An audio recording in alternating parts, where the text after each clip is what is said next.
శుక్లాంబరధరం విష్ణుం శశివర్ణం చతుర్భుజం ప్రసన్నవదనం ధ్యాయేత్ సర్వవిఘ్నోపశాంతయే. లగ్న ఫలాలు, రాసుల చర స్థిరాది భేదాలు, గ్రహాల స్వభావాలు, 7 వారాలలో చేయవలసిన యోగ్య ప్రశస్త కార్యాల గురించి ఇప్పుడు మనం తెలుసుకుందాం. ఈశ్వరాదులారా, సూర్యుడు ఉదయకాలం నుండి మేషాది రాసుల్లో ఉంటాడు. ఆయన దినంలో క్రమంగా 6 రాసులను దాటుకొని పోయి రాత్రిలో కూడా 6 రాసులను దాటి వస్తాడు.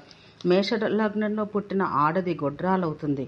వృషభ లగ్నంలో అయితే కామిని, మిథున లగ్నంలో పుడితే సౌభాగ్యశాలిని, కర్కాటక లగ్నంలో వేశ్య, సింహ లగ్నంలో పుట్టిన ఆమెకు పుత్ర సంతానం అల్పం, కన్యా లగ్నంలో పుట్టిన కలికి రూపవతి, తులా లగ్నంలో పుట్టిన తెరవ రూపవతి, ఐశ్వర్యవంతురాలు కూడా అవుతుంది. వృశ్చిక లగ్నంలో పుట్టిన వనితకి కర్కశ స్వభావం ఉంటుంది.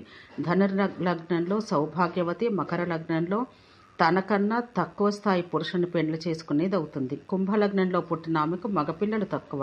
మీన లగ్నంలో పుట్టిన మీనాక్షి వైరాగ్యయుక్త అవుతుంది. ఇక రాసుల చర స్థిర భేదాలు చూద్దాం. తుల, కర్కాటక, మేష, మకరాలు చరరాశులు. ఈ రాశులున్నప్పుడు యాత్రకు వెళ్ళవచ్చు.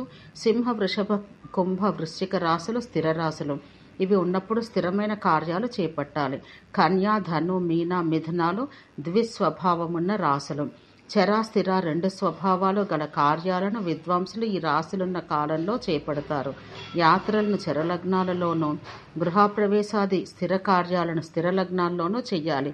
దేవతాదుల స్థాపన, వైవాహిక సంస్కారాలు స్వభావ లగ్నాల్లో జరగడం అన్ని విధాలా శ్రేయస్కరం. పాడ్యమి, షష్ఠి, ఏకాదశి తిథుల 3 నందా తిథులంటారు. అలాగే విదియ, సప్తమి, ద్వాదశులను భద్రాతిథులని, తదియ, అష్టమి, త్రయోదశులని జయాతిథులని అంటారు. ఇకపోతే చవితి, నవమి, చతుర్దశి ఈ 3 రిక్తాతిథులంటారు. రిక్తాతిథుల్లో ఎట్టి శుభకార్యం చెయ్యరాదు. సౌమ్య స్వభావుడైన బుధుడు చరస్వభావం గల గ్రహం. గురుడు క్షిప్ర, శుక్రుడు మృదు, రవి, ధ్రువ నక్షత్ర ప్రకృతులు గలవారు. శని దారుణ మంగళుడు, ఉగ్ర చంద్రుడు సమతత్వములు గలవారు. చర, క్షిప్ర స్వభావాలున్న గ్రహాలు శాసించే వారాల్లో అంటే బుధ, గురువారాల్లో యాత్రలు చెయ్యాలి. శుక్ర, ఆదివారాల్లో గృహప్రవేశాది కార్యాలు చేపట్టాలి.